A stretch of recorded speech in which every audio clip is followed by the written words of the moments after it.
Welcome back again to Cayne, where we explore the crew facilities now. So, this is where the monsters play. Still no sign of anyone? Do plants count? This horrible place must have had more people around. Menus ready to read item include the Space Soup and Space Special. It's seen things you wouldn't believe, the holographic eye.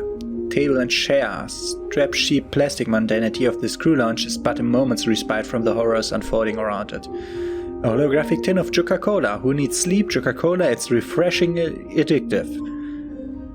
May cause chronic insomnia, headaches, vomiting, diarrhea, nausea, hallucinations, hypertension, gastrointestinal bleeding, peripheral neuropathy, cardiac dysrhythmia, congestive heart failure, toxic epidermal necrolysis, catastrophic hemorrhage, and death. Great! And it's a scented greenhouse over here. Leafy aromatic shrubs are flourishing in their otherwise somewhat unkept terrarium. And there's a boombox here. A retro tape cassette is loaded into the deck with the label Brozaf Megamix. And there's a bent stripper pole. Steel pole is damaged but probably still useful somehow. Can I turn that off, please? Sorry, kiddo. Don't know what I was thinking.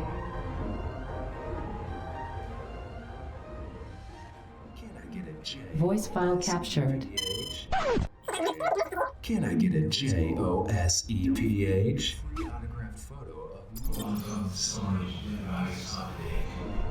What? Voice sample of Joseph Biuno. Okay, I removed the old and got a new one for Joseph Biuno, but I don't know if I need that. What was I thinking? Can't use that. Bent stripper pole. The steel pole is damaged but probably still useful somehow. Yay, I got a crowbar.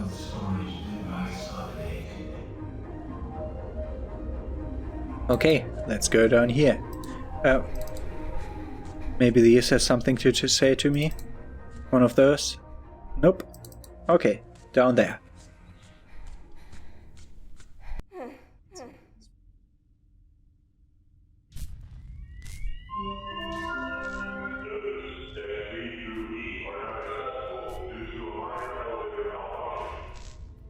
Another hub?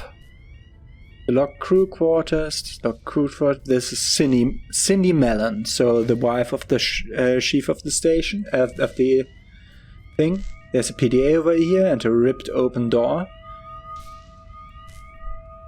Then we have Dr. Adams, empty apartment. Awesome Danny Boland.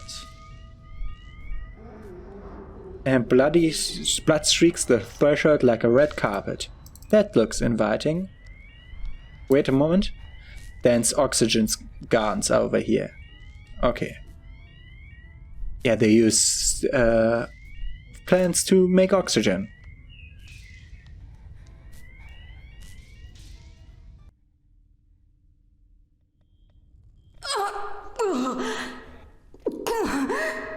This seems stinky, place. Terribly decorated. Okay, what have we got here? That's discarded equipment. Can you please run? No, you can't. It's a blank PDT. And it looks unused. How do you know? No blood on it. And it doesn't smell like rotting meat. How can you tell that? You haven't seen a real PDT yet. A personal diary, a shattered picture frame, of an old man in a white laboratory coat. Then we have romance novels, Bridge of the Omniverse, The Cosmonaut's Mistress, an interstellar scandal, is still legible through the to the blots of gore. There's a personal terminal, burnt out circuitry smolders behind the smashed screen. Can't do anything about that. There's a radio, damaged radio with static tune. There's mangled electronic safe. Looks like the door has been shot off its hinges.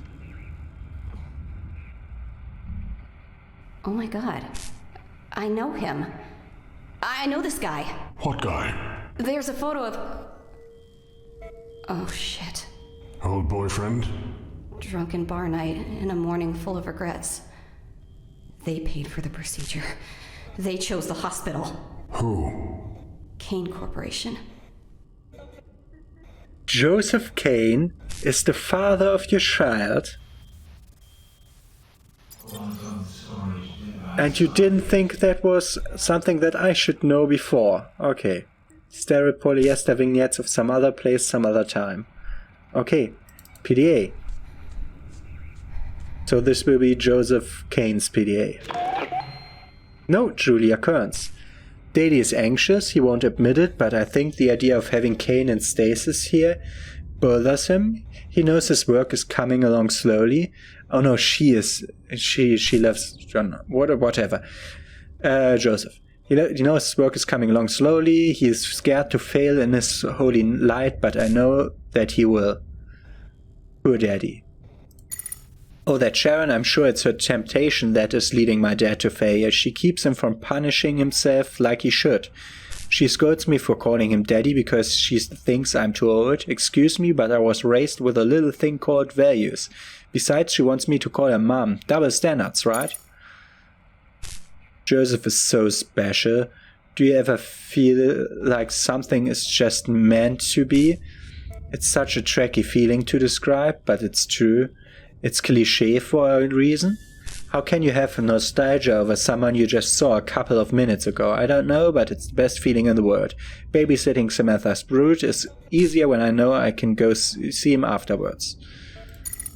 Another day, another load of brood gas harvested. I understand that we needed to keep Samantha calm, but it's such a pain to watch over her oversized maggots. Of course, why bother with the gas when we can just stick Sharon there to calm her down just as well? They look about the same anyway. Haha, did I mention how much I hate working with this bitch? It is bad though that she is screwing my daddy, but I have to work with her every single fucking day.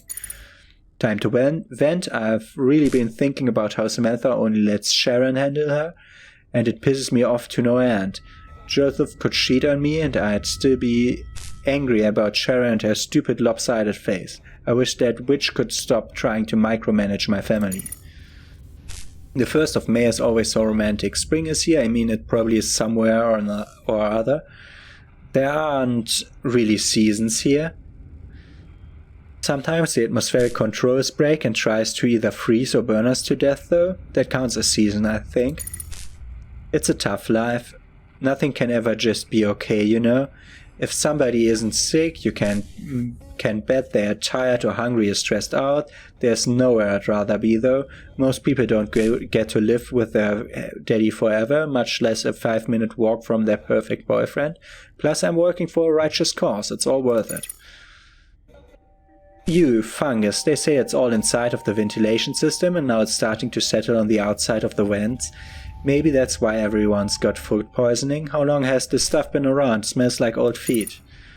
Work's getting even harder for Daddy now that this fungus is everywhere. I have just the thing though.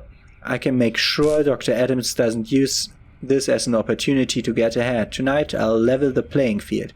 Joseph likes to bring me into Adam's workspace when we get really romantic. I'm sure he won't notice if some information gets deleted, right? Sharon says her face is so disfigured because she had a stroke and lost control of the muscles that are supposed to hold the right side of it together. I'd have a stroke too if I had to live knowing that I was such a helpless idiot. Except I'd do the right thing and just off myself so that the rest of the gene pool didn't have to deal with me. Strokes not always have to do with gene pool. It's been a really long time since Daddy's told me a story about Mummy. When I was a teenager, he'd put me to sleep every night with a story about the two of them before I was born and how happy they were. He denies it, but I think her death has a lot to do with his decision to practice medicine. Now, though, he insists that it was his calling from Cayne since he was a child and that Mummy was just an insignificant cog in the machine of life. I understand. Everyone copes differently. Dr. Adams has done it. He's mapped Cayne's mind into a new host. No rejection. This isn't how it's supposed to happen. Daddy just needs more time. I've rewritten the results and updated the ARM computer with Joseph's login details, but I'm not sure how long I can keep this up. So the ARM computer has Joseph's login details, so I'll need Joseph's PDT. Cayne, help us all. Joseph struck me hard across the face. Did he know that I've been sabotaging their research? He called me Grappoli now while he ravaged me with some over-the-knee spanking and whips lightly across my back. Does he still love me? Oh, I know he does. It's a blessing from Cayne. Samantha broke free today and killed 5 security guards. Why is this good? I managed to sneak over to Ralph during the commotion and print a PDT. I used Joseph's high-level security clearance details. Also managed to grab a blank one. I'll save it for a rainy day. Daddy hasn't slept in 3 whole days. He barely eats. And what has Sharon done? She's distracted him. He needs to focus on Cayne. Maybe it's time I finally give her what she deserves. Joseph has been cold towards me despite me submitting to another beating and some light strangulation. Bruno and I are over. The bastard. He admitted to me that Adams paid him earlier this year to fuck a young girl. Was she prettier than me? Does she believe that pain is pleasure? No, this cannot continue. Adams paid him to fuck me, and I got pregnant, and they took me to the hospital, and they put me here, and they implanted the brain of Cayne into my child. Great. I'll lure Sharon over to Samantha's cell and use Joseph's PDT to release Samantha on her. I just need a little human flesh to get the Brutlings buzzing, and Samantha will do the rest. With the security thinned after the incident, nobody will ever find out. Even if they do figure it out, Joseph will get the blame. This is it. The power has turned off for maintenance or something. I've decided to take care of that Sharon, and then I can set things straight for Daddy. Praise be to Cayne. I don't like her. As with every character in this goddamn universe.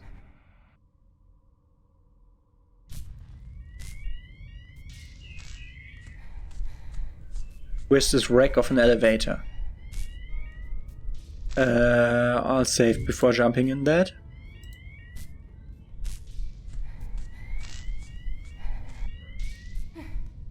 Okay, she won't do that. Okay, only way is back. But I acquired a stripper pole and a blank BDT. I love Juca-Cola. Love it. They say it's made from people. Juca-Cola is made of love and happiness.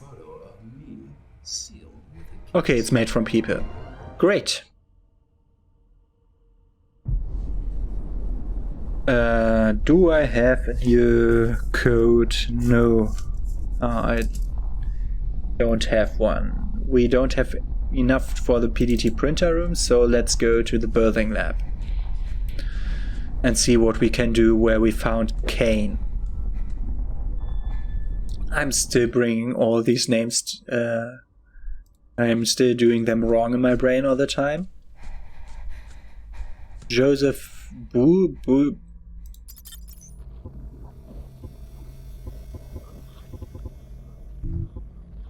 Joseph.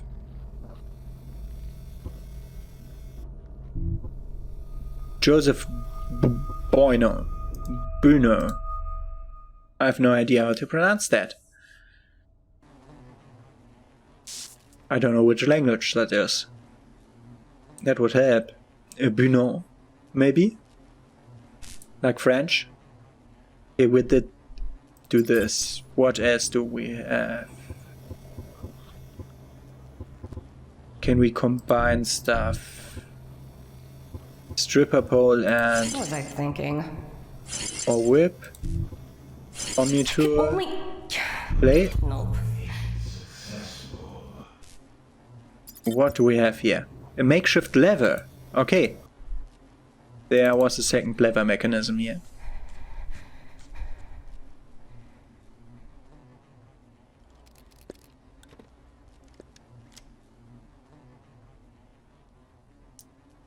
she's gliding weird across the floor, but okay. Holy Toledo. What's the worst that could happen? Yep. Oh. I'll be darned. Like cracking open a lobster. I think I'm gonna hurl. Never did like seafood. Ugh. I think I'll be giving it a skip going forward. This is also is the main art for this game. I considered making it a thumbnail, but I think that would get deleted by YouTube. So I did do as wise. A mangled PDT clings to the spinal cord of this floating corpse, and I need that. I can do this. Whoa! Okay, what else do I need? What? What happened there?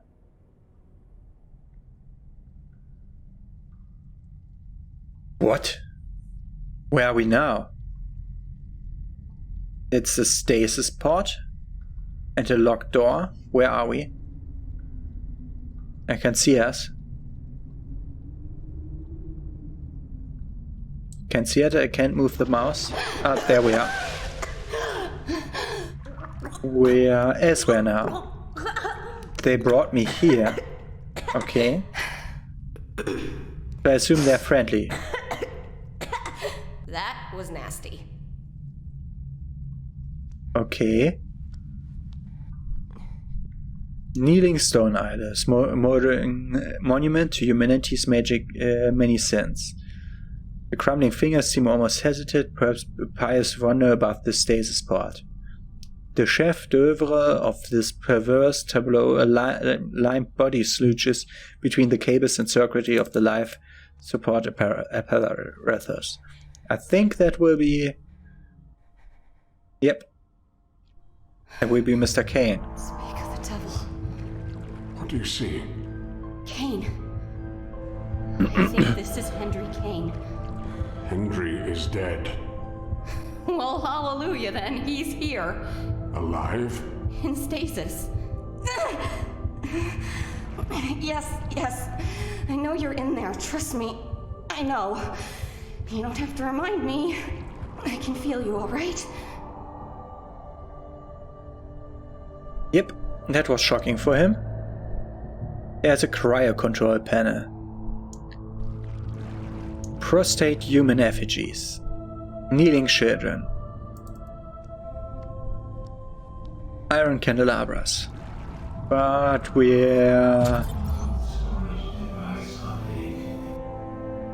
ripped the cryo unit off that. It'll take months for you to thaw out. Okay.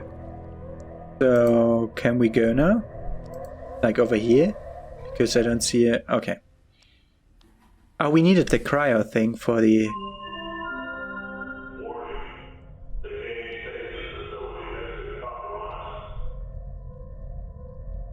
The water is brackish as though it were penitent tears trembled from the solemn supplicant over it. An engraved inscription reads, "These waters shall wash away your depravities, your lies, and your hubris." It's a baptism pool. I'm leaving. Please, can you please run?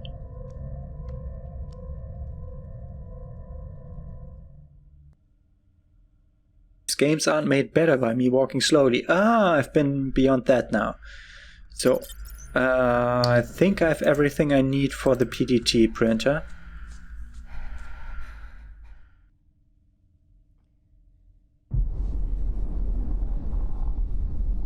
So let's run there. We've only 2 doors to go through left. Let's see.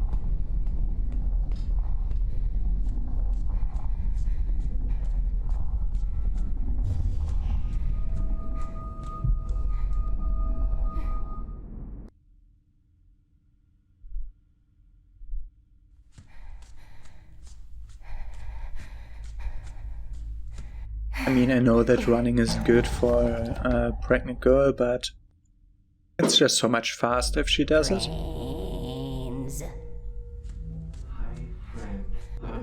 He's saying weird stuff again. Okay, personal data tech printer. Hi friend, I'm Ralph. Let's print a PDT together. We need a blank PDT, a PDT template, and a cryoregulator. Okay. We need broken PDT. Template PDT accepted. Awesome. Glad I don't have to touch that again. Then we need the blank PDT. Blank PDT accepted. That fits nicely. And we need the cryo unit. Cryoregulator accepted. Defrosted. Weird thing there. Oh my god. It's moving. That's rough. Print it. Printed. Oh, wonderful. Your PDT has been printed. Oopsie. An incorrect cryoregulator has been used. An overload is imminent. Goodbye. Okay, we have a PDT, but the thing will blow up now.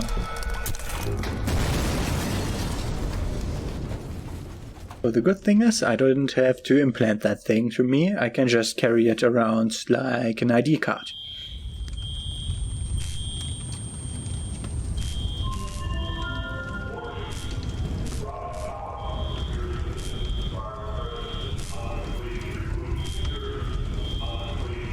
Okay. The security system is reset. The elevator should be open and I have a PDT. Excellent! Yes! I can hear the alert. You must be close. There were still unopened doors to go through. So I assume that we're not done. But I'll try the elevator nonetheless to see what happens.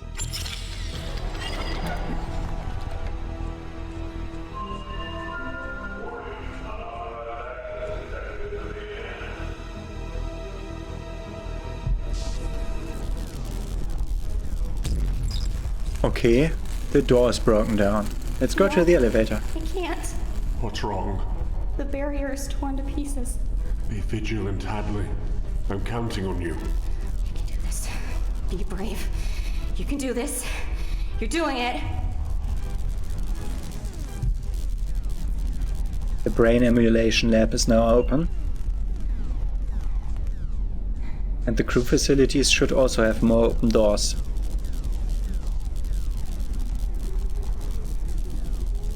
What we need something like a fire suppressor or something like that.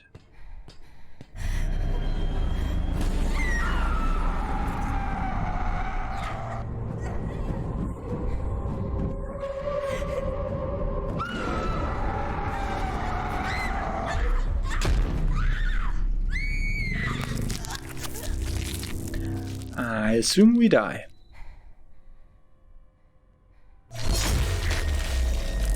Hey, that looks like the You're Dead logo from the last game. There was also just the game's logo in red and darkness elsewise. Great.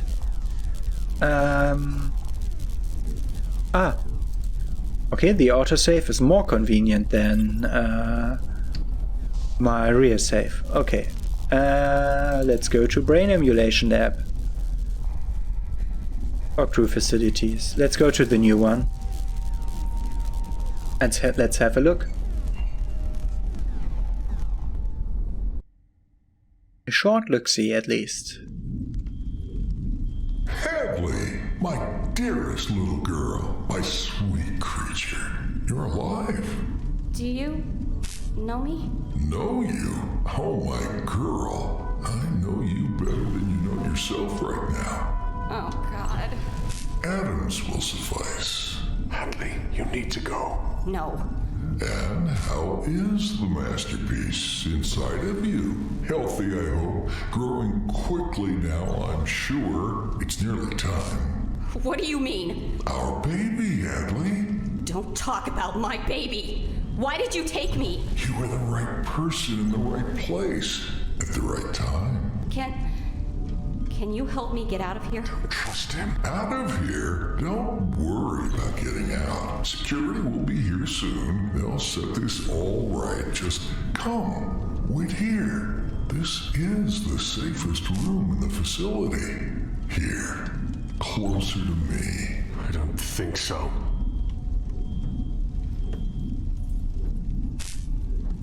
Dr. Adams, wheezing obscenely with every breath, he watches Hadley with a smug, sanctimonious sneer. I can't go through this. Okay. An advanced portable energy field generator. And there's a surgical share. And bent flooring panels. We have lacerated flooring panels. Can we take something out of there? We have a fire suppression cylinder. That's good. A grotesque violation of genetics, but she is locked away. Joseph managed to lure her behind the loading fence. Quite the action hero, our That's Joseph. Samantha? He did die rather spectacularly. The fence has been ripped open, and your experiment is going to tear us all to pieces. No. All three of us will be safe very soon. Then we can carry on where we left off. I said don't talk about my baby. Okay. Let's look at the private PDA of Mr. Adams over there. To learn I'm everything. afraid that most of that information may be a little above your head. I'm tempted to stick around just to see this place burn. The Day of Love. Not that it means much, it's on Valentine's Day, much to a senescent bachelor like me, but oh, an old man can dream, can he not? For old men have nothing but dreams to keep them awake in the sleepy, languorous twilight of their years. One might suppose, and a dream of love is itself on this chap's unrealized passion, his grief, his regret. My work in the facility is a different matter entirely, however. Cayne has already been delivered to us in stasis, and I still haven't succeeded with even a single subject. A most exasperating problem indeed, not least as this would be only the start of my own my own renaissance. Ambitions, not ambitious. My own renaissance. Dr. Mellon's research has demonstrated that consciousness is nothing more than a program, a set of equations and instructions and conditional arguments. It can be replicated and can be transplanted, but much like the body's immune response may reject a transplanted limb, so the body's most basic neural encoding, its inherent sense of self, or what Freud called the id, may also reject the transplanted consciousness.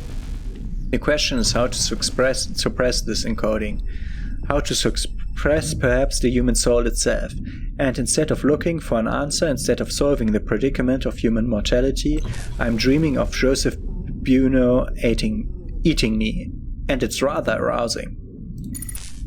Now here's an intriguing coincidence. I've discovered that a recent but otherwise bureaucratically insignificant employee in the facility is related to Cayne. The genealogy is tenuous, but definitely established. Could a genetic component be the solution to our problem? Acquisition could be precarious, but a man finds luck where opportunity and preparation meet. And this man could use a bit of luck. I have an opportunity, so now to prepare. Hank is mostly my fault. I'm afraid of the calendar, I told him this morning.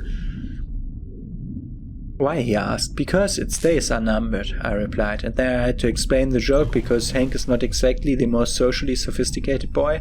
He's not exactly the most ordinary boy. I should have disposed of him with his host, I know, but I'm maudlin, and besides, I had always wanted a child. I'd always wanted to be a dad. I named him after my own late father, a man I confess I despised for reasons too numerous and humiliating to disclose here, but my colleagues in the lab call him the hobo. I should probably be insulted on his behalf, but I'm not sure I blame them. He might be a kind of Ersatzsohn. Ersatz is German meaning replacement. But he is undeniably peculiar. Much like me, since adolescence I've been fascinated, no consumed by the prospect of incorporation, of two people merging, absorbing, coalescing with each other and becoming one. It's obviously been a tremendous motivation for my ongoing research at the facility, but it's also profoundly personal. If I could transplant an adult's consciousness within an infant subject, it must be possible, with some recalibration no doubt, but fundamentally not a dissimilar process in theory, to transplant an adult consciousness with another adult. It would certainly preclude the vulgar taboo, grisly mess, and dubiously esoteric prospects of old-fashioned cannibalism anyway. And Joseph is the sort of man I'd always wished I could be. Elegant, charismatic, generously endowed. I mean, I assume he's generously endowed, so he's trying to put his consciousness into Joseph.